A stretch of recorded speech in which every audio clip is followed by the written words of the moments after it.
selamat sore teman-teman semua. Kali ini kita akan mendiskusikan tugas kelompok kita mengenai analisis isu strategis digitalisasi ASN di kalangan Basarnas. Mungkin dari teman-teman semua, adakah kira-kira isu-isu yang terkait di Basarnas yang ingin teman-teman sampaikan? Jika ada, dipersilahkan. Saya.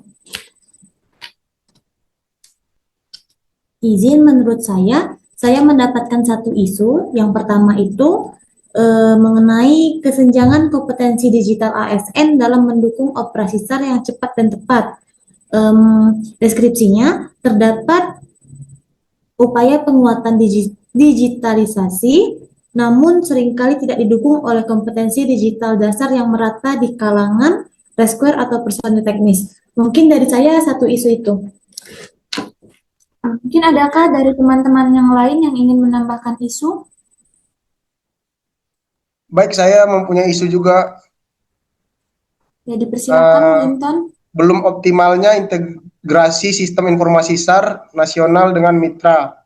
Basarnas perlu berkoordinasi dengan banyak pihak, TNI, Polri, BPBD. Tantangannya adalah memastikan bahwa semua data, laporan, dan aset SAR dari berbagai pihak terintegrasi secara real time ke dalam satu sistem terpadu yang menghambat kecepatan pengambilan keputusan oleh ASN di posko. Baik, terima kasih, Linton. Apakah ada dari teman-teman yang ingin menambahkan lagi? Ya, saya akan menambahkannya. Risiko keamanan data dan pelanggaran etika digital oleh ASN dalam media sosial. Isunya pemanfaatan media sosial oleh ASN yang berpotensi menimbulkan risiko keamanan, data operasi, dan pelanggaran etika. Kepala Basarnas mengingatkan ASN untuk menggunakan media sosial untuk menyebarkan kebaikan, bukan kebencian, mengidentifikasi isu perilaku di ranah publik dan risiko kebocoran informasi. Baik, terima kasih, Randy. Mungkin dari teman-teman, apakah ada kira-kira isu yang perlu kita angkat lagi? Ya, kalau cukup berarti ada 3 isu yang kita angkat di hari ini, yaitu tentang kesenjangan kompetensi digital ASN, selanjutnya ada belum optimalnya integrasi sistem informasi SAR, dan resiko keamanan data dan pelanggaran etika. Nah, tentunya dari ketiga isu yang kita angkat pada hari ini ada isu yang menjadi prioritas utama yang harus kita selesaikan terlebih dahulu. Nah, mungkin ada dari teman-teman yang bisa membantu untuk menentukan bagaimana teknik menyelesaikan dari ketiga isu ini. Baik, akan saya jawab. Untuk menentukan isu tersebut menggunakan teknik USG, yaitu urgensi, seriousness, dan grow. Untuk skala penilaiannya adalah dengan nilai 5 yaitu sangat tinggi, dengan 1 adalah yang sangat rendah. Kita ke isu yang pertama yaitu kesenjangan kompetensi digital. Untuk urgensinya itu dengan skala penilaian 5, seriusnya 5, dan grow-nya 5. Jadi total skornya ada 15 dan menjadi prioritas utama. Sedangkan yang kedua belum optimalnya integrasi sistem informasi SAR. Dengan urgensi skala penilaiannya 5, seriousness penilaiannya 4, dan grow ada 4. Jadi total skornya 13. Menjadi prioritas kedua. Dan yang terakhir resiko keamanan data dan etika digital. Dengan skala penilaian urgensi 4, seriousness 4, dan grow 3. Jadi total skornya ada 11. Dan menjadi prioritas ketiga. Jadi core isu yang terpilih adalah kesenjangan kompetensi digital ASN dalam mendukung operasi SAR yang cepat dan tepat. Sekian dari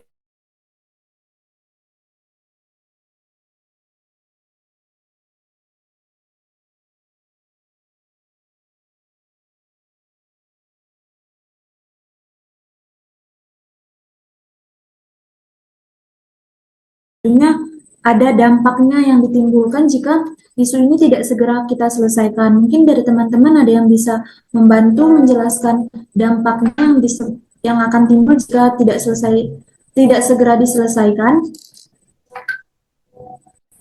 Dampak jika isu tidak diselesaikan, pertama, kegagalan pemanfaatan teknologi kritis.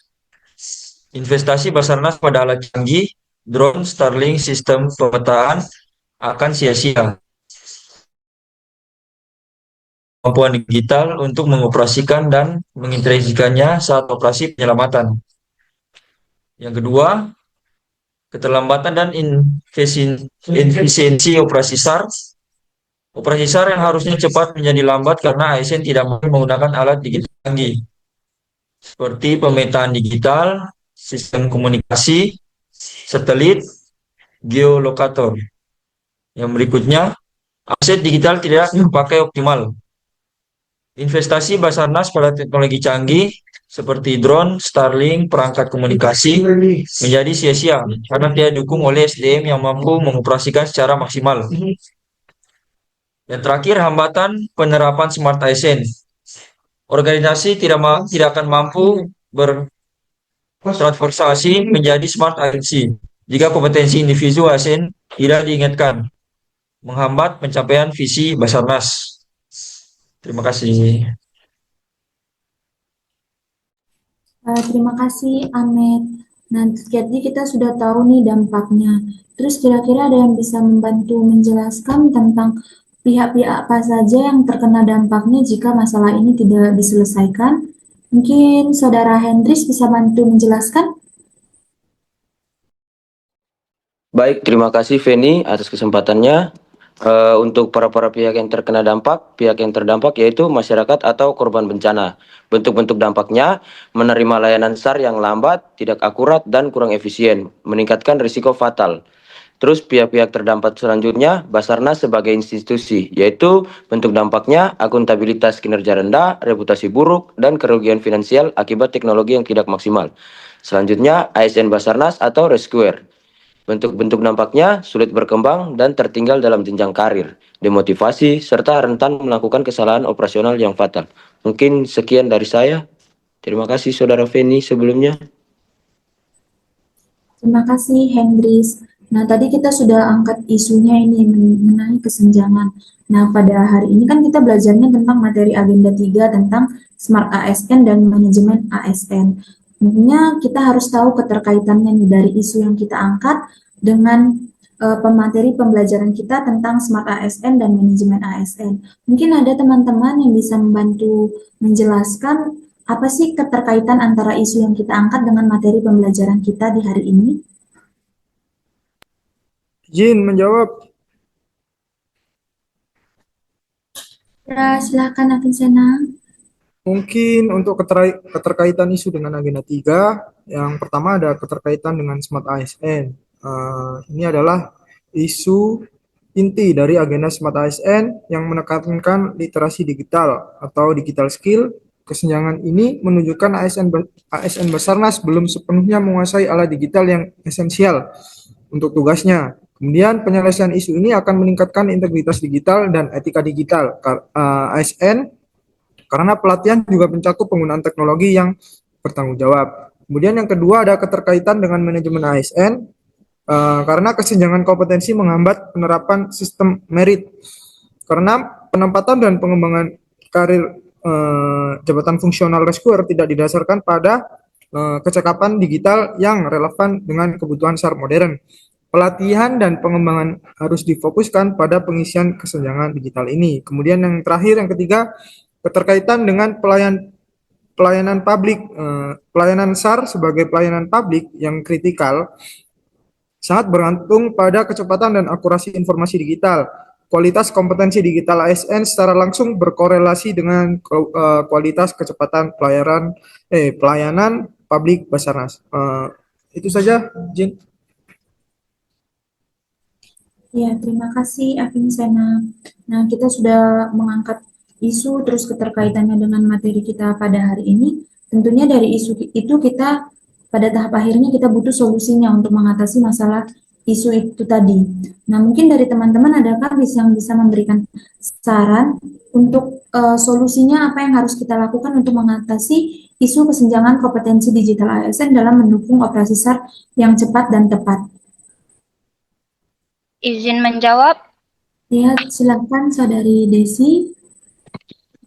misal untuk tahap solusi kreatif yang bisa kita lakukan yaitu misalnya seperti peta kompetensi digital diri, yaitu seperti membuat aplikasi self-assessment digital yang misal wajib diisi oleh semua ASN teknis setiap 6 bulan.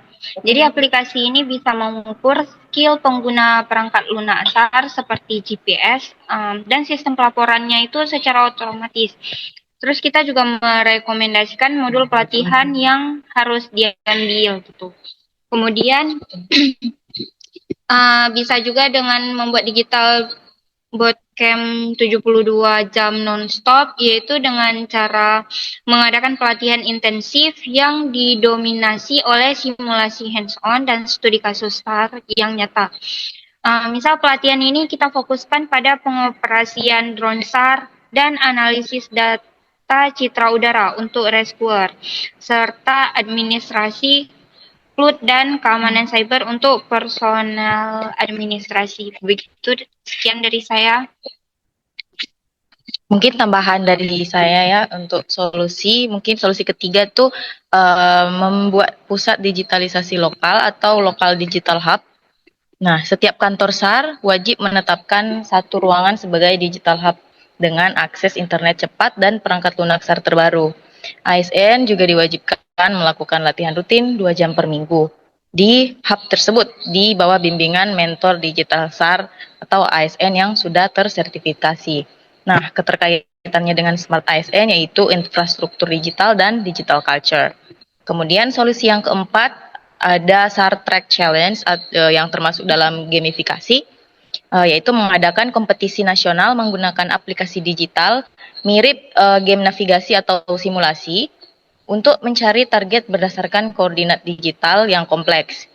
Jadi pemenang dihargai poin yang terintegrasi ke dalam penilaian EKIN. Dan keterkaitan dengan Smart ASN yaitu peningkatan inovasi dan kompetensi. Begitu, Saudari Feni. Terima kasih. Baik, terima kasih Saudari Nadia dan Desi. Terima kasih juga untuk semua teman-teman yang sudah berpartisipasi dalam diskusi pada hari ini. Mungkin diskusi kita bisa cukupkan sampai sini dan untuk materinya juga sudah cukup jelas. Sekian mungkin diskusi pada hari ini. Terima kasih semuanya. Sama-sama, terima kasih.